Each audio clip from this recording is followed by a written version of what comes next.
Assalamualaikum warahmatullahi wabarakatuh. Alhamdulillah alladzi arsala rasulahu rahmatan lil alamin. Ashhadu an la ilaha illallah wahdahu la syarika lah wa ashhadu anna Muhammadan abduhu wa rasuluh la nabiyya wa rasula ba'dah. Allahumma salli wa sallim wa barik ala nabiyyina Muhammadin wa ala alihi wa sahbihi wa barik wa sallim, amma ba'd. Qala Allah ta'ala fi kitabihil hakim, a'udzu billahi minasy syaithanir rajim. Bismillahirrahmanirrahim. Ya ayyuhalladzina amanu udkhulu fis-silmi kaffah wa la tattabi'u khutuwatis syaitan innahu lakum aduwwum mubin. Wa qala an-nabi sallallahu alaihi wasallam, inna syaitana yajri min ibni adam majrad dam. Sadaqallah wa sadaqa Rasulullah sallallahu alaihi wasallam. Ketua dan pengurus DKM Masjid Al-Ikhlas Villa Anggrek yang saya hormati, para asatidzah, para tokoh masyarakat, hadirin hadirat yang dirahmati Allah. Diawali dengan mengucapkan kalimat tahmid, alhamdulillahi rabbil alamin. Pujian milik Allah yang maha sempurna, yang selalu melimpahkan rahmat dan nikmatnya kepada kita, sehingga pagi ini dengan izin Allah kita dapat melakukan perintah Allah, dapat melakukan rukuk dan sujud, dapat bersilaturahim di masjid ini. Teriring salawat dan salam tidak lupa kita sampaikan kepada Nabi kita Muhammad sallallahu alaihi wasallam, hamba Allah dan utusannya yang sangat patut kita teladani. Bapak dan Ibu yang dirahmati Allah, kajian kita pada pagi ini tidak lain adalah mengkaji tentang strategi iblis atau setan untuk menyesatkan manusia. Kita sudah mafhum di dalam Al-Quran surah Al-Baqarah ayat 208 tadi, Allah berfirman yang nidanya khassah, seruannya khusus ditujukan kepada orang-orang yang beriman saja. Ya ayyuhalladzina amanu udkhulu fis-silmi kaffah. Wahai kaum mukmin, masuklah kalian ke dalam Islam secara menyeluruh. Wala tattabi'u khutuwatis syaitan, dan janganlah kalian mengikuti langkah-langkah syaitan. Innahu lakum aduwwum mubin, karena sesungguhnya syaitan itu musuh yang nyata bagi kamu. Kita sudah tahu bahwa orang yang beriman itu harus ada 3 dimensi. Tasdikun fil qalbi, wa iqrarun bil lisan, wa amalun bil arkan. membenarkan di dalam hati, mengucapkan dengan lisan, dan mengamalkan dengan seluruh anggota badan. Kalau tiga hal ini ada pada seseorang, maka dia dinyatakan iman. Orang-orang yang beriman ini tentu orang yang bersikap sami'na wa ata'na. Orang-orang yang beriman adalah orang yang hidupnya siap diatur menurut aturan Allah dan Rasulnya, sehingga segala apapun yang diperintahkan oleh Allah dan apapun yang dianjurkan oleh Rasulnya, tanpa reserve dia mengucapkan sami'na wa ata'na. Di dalam ayat ini Allah perintahkan kepada orang-orang yang telah menyatakan diri iman untuk masuk ke dalam Islam secara kafah. Kafah ini kalimat dasarnya dari kafun. Kafun itu artinya telapak tangan. Telapak tangan ini terdiri dari beberapa jari jemari. Kalau kita mengangkat sesuatu barang, maka tentu kita gunakan jari jemari ini, bukan hanya satu jari jemari, tapi paling tidak 2 atau 3 jari jemari. Bahkan lebih kuat lagi, lebih cepat lagi kalau kita makan di piring menggunakan 5 jari jemari kita, maka nasi yang di piring itu akan lebih cepat habis. Atau kita mengangkat satu barang menggunakan jari jemari, maka kita punya kekuatan. Nah, ini merupakan tamsil, Bapak dan saudara-saudara. Begitu juga kalau kita masuk ke dalam Islam, maka janganlah mengamalkan Islam secara parsial, tapi harus secara integral. Dalam berumah tangga, kalau dia Muslim, maka berbuah tangga mengikuti tuntunan Islam. Dalam bermasyarakat, maka orang Muslim mengikuti bagaimana bermasyarakat menurut tuntunan Islam. Di dalam berusaha, dagang katakan saja, bagaimana dagang menurut tuntunan Islam. Sebagai pegawai, bagaimana dia menjadi seorang pegawai mengikuti tuntunan Islam. Orang yang aktif dalam organisasi masyarakat, maka dia juga dalam berorganisasi mengikuti tuntunan Islam. Dalam berpartai, berpolitik, maka bagaimana berpolitik mengikuti tuntunan Islam. Nah, sehingga dengan demikian Bapak dan saudara-saudara, orang yang sudah menyatakan iman, dia mengamalkan Islam secara menyeluruh. Nah, oleh karena itu Allah perintahkan, wahai orang-orang yang beriman, masuklah kamu ke dalam Islam secara kafah. Yang kedua, Allah katakan, wala tattabi'u khutuwatis syaitan. Jangan kalian mengikuti langkah-langkah syaitan. Innahu lakum aduwwum mubin, karena sesungguhnya syaitan itu musuh yang nyata bagi kamu. Nah, kita sudah kaji yang namanya syaitan, ada istilah iblis, ada istilah jin, ada istilah syaitan.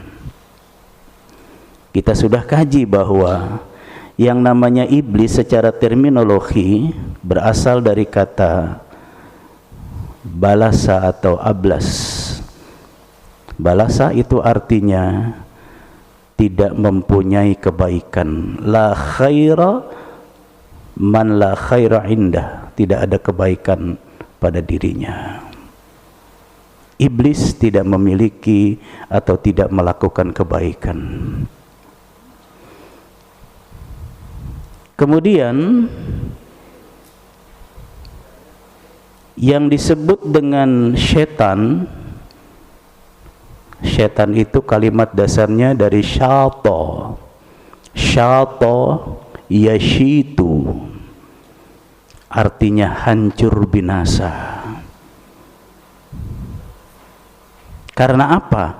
Karena setan berupaya untuk menghancurkan amaliyah ibadah manusia yang beriman. Jin di sini, jin adalah merupakan hamba Allah yang juga jin ini tidak bisa dipandang atau tidak bisa dilihat oleh mata manusia. Allah katakan di dalam Quran bahwa yang namanya jin diciptakan dari api. Di dalam Quran surah Al-Kahfi ayat yang ke-50 Allah jelaskan bahwa wa idh qulna lil malaikati isjudu li adama fasajadu illa iblis aba wastakbara wa kana minal kafirin. Saudaraku yang dirahmati oleh Allah, para ulama mengatakan bahwa iblis itu dari bangsa jin. Saya ulangi, iblis itu dari bangsa jin. Itulah yang dijelaskan oleh Allah dalam surah Kahfi ayat 50 tadi. Allah menciptakan jin dari api, Allah menciptakan iblis juga dari api. Wa khuliqal janna mim marijim min nar, kata Allah, dan telah diciptakan jin dari nyala api yang panas. Nah, saudaraku yang dirahmati oleh Allah, bagaimana di sini iblis atau setan mengatur strategi dalam upaya menyesatkan manusia? Karena di dalam ayat tadi Allah katakan wala tattabi'u khutuwatis syaitan. Jangan kalian mengikuti langkah-langkah syaitan. Saudara yang dirahmati Allah, strategi iblis atau syaitan untuk menyesatkan manusia, yang pertama adalah upaya tadlil, upaya menyesatkan manusia. Pada surah Al-A'raf pada ayat yang ke-17, di situ iblis mengatakan telah bersumpah serapah kepada Allah bahwa dia akan mendatangi manusia dari depan, dari belakang, dari kanan, dari kiri. Thumma la'atiyannahum min baini aydihim wa min khalfihim wa an syama'ilihim wa la tajidu aktsaruhum syakirin. Dijelaskan di dalam tafsir Ibnu Abbas bahwa iblis datang dari depan. Di sini maksudnya adalah min qibalil akhirah. Iblis datang atau setan datang dari arah akhirat. Ditanamkan iblis kepada manusia anna la jannah wala nara wala ba'tha wala hisab, bahwasanya tidak ada jannah, tidak ada nar, tidak ada hari kebangkitan dari kubur, dan tidak ada hari perhitungan amal. Inilah dibisikkan oleh iblis atau setan ke dalam diri manusia agar tidak percaya adanya hari akhirat dan tidak percaya adanya rangkaian-rangkaian di hari akhirat itu. Yang kedua, dijelaskan min khalfihim, dari arah belakang,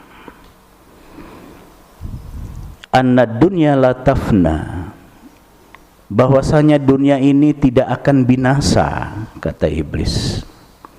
Wa amuruhum bil jam'i, dan kemudian diperintahkanlah orang-orang untuk mengumpulkan harta sebanyak-banyaknya. Wal man'i, kalau sudah dapat harta itu tahan. Wal bukhli, ditanamkan pula sifat bakhil. Wal fasad, lalu diserukan untuk melakukan perbuatan-perbuatan kerusakan. Inilah bisikan iblis atau setan kepada manusia, sehingga tidak sedikit orang yang tidak yakin bahwa dunia ini akan binasa. Padahal dari kalimat dunia itu kalimat dasarnya dari dana. Dana itu artinya dekat. Disebut juga dunia itu adalah fana, akan hancur binasa. Dari segi bahasa saja dunia akan hancur binasa. Tetapi iblis berupaya agar manusia tidak percaya bahwa dunia akan binasa. Dari dulu Islam mengatakan akan adanya hari kiamat. Tapi sudah dunia umur sudah tua ini, kiamat belum juga datang. Ini berarti informasi di dalam Quran itu tidak benar. Inilah bisikan-bisikan iblis yang dimasukkan kepada manusia. Yang ketiga, dijelaskan bahwa arah yang ketiga itu tidak lain adalah min qibalil akhirah wa an syama'ilihim. Wa an syama'ilihim artinya dari arah yang lezat, min qibalil ladzati wasyahawat, dari arah yang enak, dari arah yang mengikuti hawa nafsu. Jadi masuklah menyelinap iblis atau setan kepada diri manusia. Bagaimana kita hidup berpoya-poya, bersenang-senang, tidak lagi memikirkan orang lain, tidak lagi memikirkan memberikan hak-hak pada orang lain, tidak lagi memikirkan nasib fakir miskin dan anak-anak yatim. Gunakanlah untuk diri sendiri. Bersenang-senanglah kamu dengan dirimu dan keluargamu saja. Nah, selain dari min qibalil ladzat wasyahawat, mengikuti syahwat. Saudaraku yang dirahmati oleh Allah, mari kita lihat ke belakang. Pada pergantian tahun kemarin, tahun 2024, tahun 2023 sudah kita tinggalkan. Setiap pergantian waktu, di situ Rasulullah Shallallahu Alaihi Wasallam menjelaskan bahwa adanya perkumpulan para malaikat. Maka Allah berfirman di dalam Quran, hafidhu 'alas salawati was salatil wusta wa qumu lillahi qanitin. Peliharalah oleh kalian semua salat, terutama salat wusta. Dan kunutlah kamu bersama dengan orang-orang yang melakukan kunut. Di sini Bapak dan Ibu yang dirahmati oleh Allah, dijelaskan bahwa terutama salat wusta ini menjadi satu penekanan di dalam Quran. Dijelaskan oleh Rasul, salat wusta itu adalah salat pergantian waktu, yaitu waktu subuh dan waktu asar. Waktu subuh akhir waktu malam menuju siang, waktu asar akhir siang menuju malam. Di dua waktu ini kata Rasulullah, fayajtami'u kullul malaikah, maka akan berkumpullah semua malaikat, malaikat yang berjaga di waktu siang dan malaikat yang berjaga di waktu malam berkumpul di waktu subuh dan di waktu asar.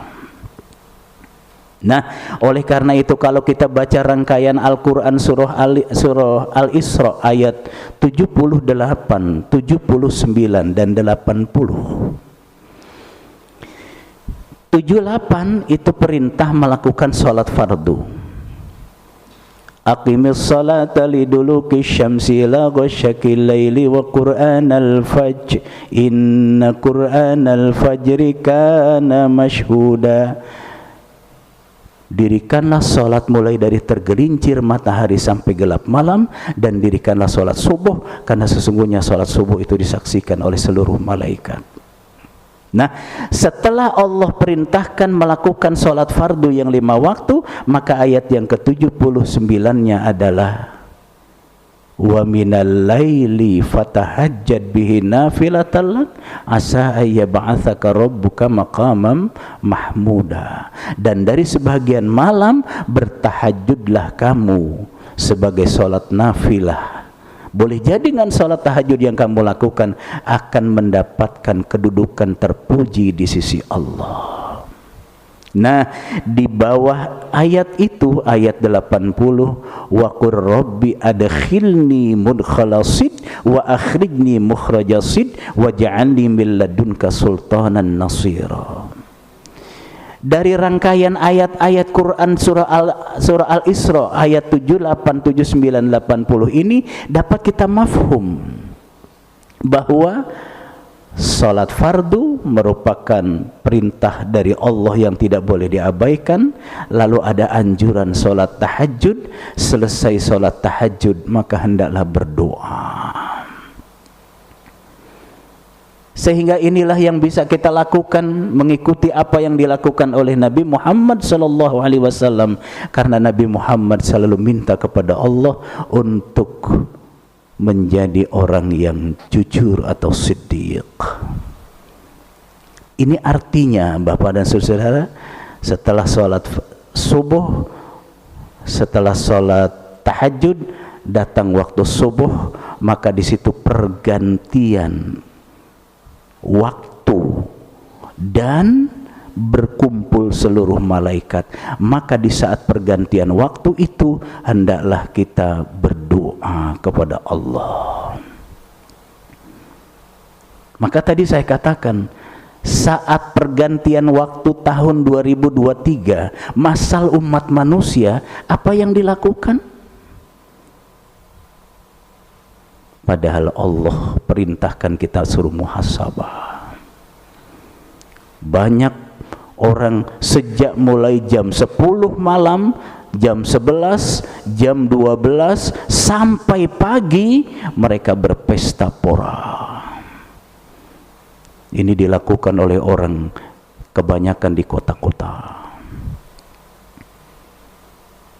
Bakar jagung, bakar ayam, bakar singkong, minum minuman sampai pagi. Padahal Allah perintahkan kepada kita dalam surah Al-Hasyr ayat yang ke-18, di situ Allah perintahkan kita untuk muhasabah. Masuk jam 00, disitulah pergantian waktu yang mestinya kita minta kepada Allah, ya Rabb, masukkan aku di tahun baru ini dengan cara masuk yang baik, dan keluarkanlah aku dengan cara yang baik. Nah, disinilah yang diperintahkan, dianjurkan oleh Allah. Ini pula yang dilakukan oleh Nabi kita Muhammad sallallahu alaihi wasallam agar beliau selalu berada di dalam kebenaran. Kalaulah Nabi Muhammad melakukan memohon kepada Allah untuk selalu berada di dalam kebenaran, apatah lagi kita, saudara. Nah, oleh karena itu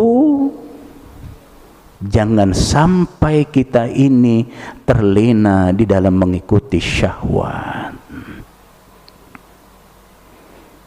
Saudaraku yang dirahmati oleh Allah, sehingga dengan demikian inilah yang dijelaskan di dalam Al-Quranul Karim, dan strategi atau juru yang keempat adalah wa an aimanihim. Wa an aimanihim maksudnya dari arah kanan. Apa maksudnya dari arah kanan? Min kibaliddin. Faman kana alal huda ashbahu alaih. Dari arah agama, maka barang siapa yang telah berada di dalam petunjuk, iblis atau setan itu berupaya untuk menghiasi, membuat atau menghambat dari arah kanan. Orang yang telah berada di dalam petunjuk akan diasbah, disamarkan dalam pengamalan agama, hatta yakhruja minhu, sampai dia itu keluar dari Islam. Jadi apa yang dilakukan ini pada manusia, iblis atau setan ini membuat agar orang Islam itu samar-samar. Apakah ini perintah Allah, apakah ini anjuran Rasul, ini menjadi samar. Apakah ini halal, apakah ini haram dalam mencari harta, ini disamarkan oleh iblis, sehingga banyak orang terjerembab. Wa man kana 'ala dhalalah, dan barang siapa yang sudah berada di dalam kesesatan, uzayyinu lahu hatta yathbuta 'alaiha, dijadikan indah, dihiasi perbuatan yang sesat itu menjadi indah, dan akhirnya orang tersebut berada dalam kesesatan selamanya. Nah, inilah saudaraku yang dirahmati oleh Allah, apa yang diungkapkan oleh Allah di dalam Quran, yang dijelaskan di dalam kitab tafsir Ibnu Abbas. Nah, kemudian saudaraku, Rasulullah sallallahu alaihi wasallam mengatakan bahwa inna syaitana yajri min ibni Adam majrad dam, sesungguhnya syaitan masuk menyelinap mengikuti aliran darah manusia. Itu dalam hadis yang sahih. Kemudian dijelaskan pula dalam hadis yang lain, inna syaitana yahduru ahadukum inda kulli syai'in min sya'atihi, sesungguhnya syaitan itu datang menggoda kamu di setiap waktu dan keadaan, kata Rasulullah. Nah, sehingga dengan demikian Bapak dan Ibu yang dirahmati oleh Allah, syaitan ini mengatur strategi. Yang pertama tadi sudah dijelaskan bahwa strategi yang pertama adalah tadlil, membuat orang menjadi sesat. Yang kedua, waswasah atau waswis. Nah, ini di dalam Al-Quran surah An-Nas, Qul a'udzu birabbin nas, malikin nas, ilahin nas, alladzi waswisu fi sudurin nas. Iblis atau setan itu masuk ke dalam hati manusia, membuat was-was orang tadi, sehingga dari keraguan itulah yang akhirnya banyak orang yang terpesona, terbawa oleh bisikan setan atau iblis. Yang ketiga, nisyan, lupa. Di sini Allah menjelaskan di dalam Al-Quran, di dalam surah Al-An'am di ayat yang ke-68, di situ Allah katakan tentang bagaimana nisyan ini atau lupa ini senantiasa menyertai seseorang. Nah, di dalam ayat ini Allah mengatakan bahwa A'udzubillahi minasyaitonir rajim wa kadzdzaba bihi qaumuh, maaf 68 ya. Wa idza ra'aital ladzina yakhuduna fi ayatina fa'rid anhum hatta yahudu fi haditsin ghairi wa imma yunsiyannak asyaitanu fala taqud ba'da dzikra ma'al qaumiz zalimin. Nah, di sini Allah katakan apabila engkau ya Muhammad melihat orang-orang yang memperolok-olok ayat-ayat kami, maka tinggalkanlah mereka ya Muhammad, sehingga mereka itu beralih pembicaraannya kepada yang lain. Dan jika setan benar-benar menjadikan engkau lupa akan larangan-larangan ini, setelah ingat kembali, janganlah engkau duduk bersama dengan orang-orang yang zalim. Ini ayat menjelaskan bahwa apabila kamu, sekalipun khitab ini ditujukan kepada Nabi Muhammad, bukan khusus untuk Nabi Muhammad, memang awalnya adalah pada Nabi Muhammad. Apabila engkau berjumpa ya Muhammad pada orang-orang yang zalim, lalu mereka itu mengolok-olok din, mengolok-olok kamu, mengolok-olok ajaran Islam, maka hendaklah kamu alihkan pembicaraan itu, atau kamu tinggalkan mereka. Ini artinya adalah kita dilarang untuk berkumpul bersama orang-orang yang zalim. Kenapa? Karena mereka itu pada hakikatnya adalah syaitan. Ingat di dalam surah Al-Baqarah ayat 114, ayat 14, wa idza laqul ladzina amanu qalu amanna wa idza khalau ila syayatinihim qalu inna ma'akum innama nahnu mustahzi'un. Apabila mereka itu berjumpa dengan orang-orang yang beriman, mereka mengatakan kami beriman. Wa idza khalau ila syayatinihim, dan apabila mereka kembali kepada syaitan-syaitan mereka, qalu inna ma'akum, mereka berkata kami sama dengan kamu. Jadi khalau ila syayatinihim, kembali kepada syaitan-syaitan mereka, maksudnya adalah kembali kepada orang-orang kafir, kembali kepada kelompok orang-orang kafir. Maka orang kafir itu menurut Al-Quran adalah syaitan, sama dengan apa yang difirmankan Allah di dalam surah Al-An'am ayat 68 ini.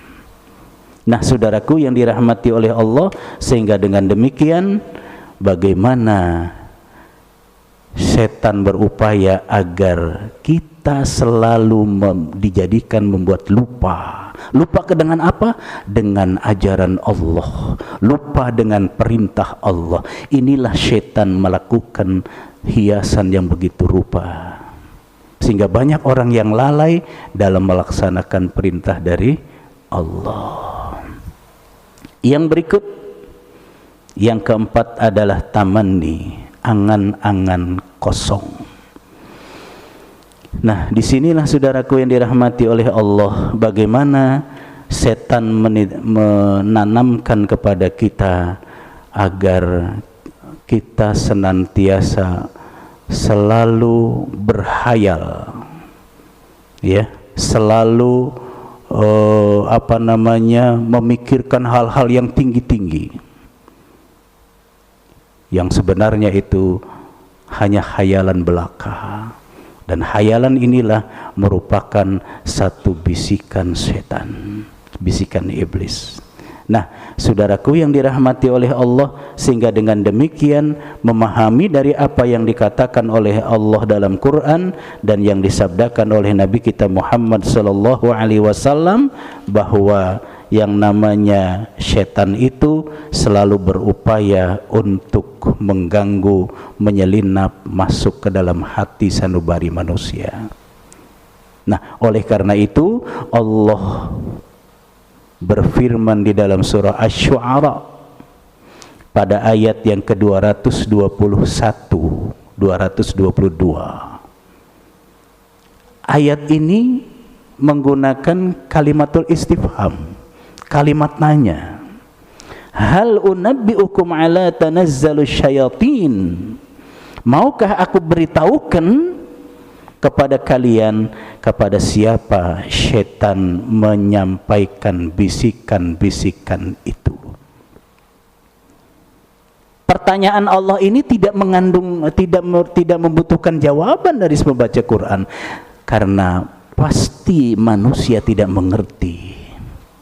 Maka Allah memberikan penjelasan dari pertanyaan ini, tanazzalu ala kulli afakin athim, kata Allah. Setan hanya membisikkan berita-berita bohongnya kepada orang-orang yang suka berdusta dan kepada orang-orang yang bergelimang dengan dosa.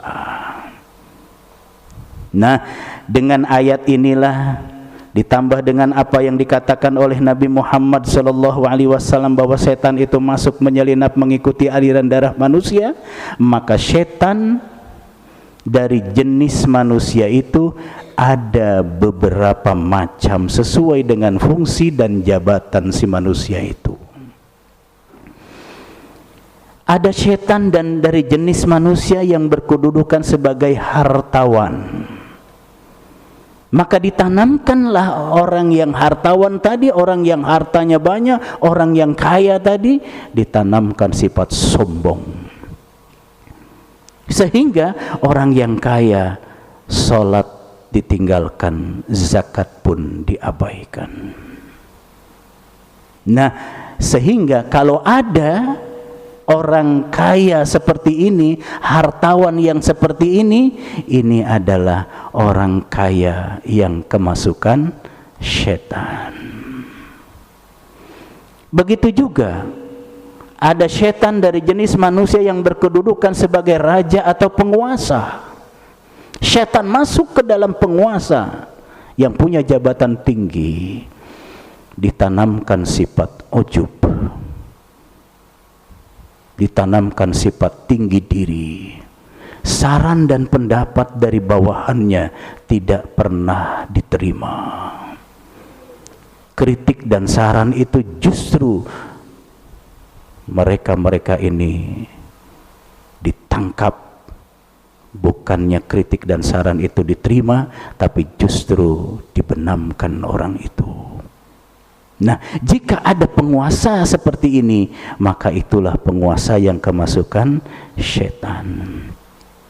Begitu juga setan dari jenis manusia yang berkedudukan sebagai ilmuwan, sebagai ulama, setan pun masuk ke dalam orang yang mendapatkan predikat ulama ini.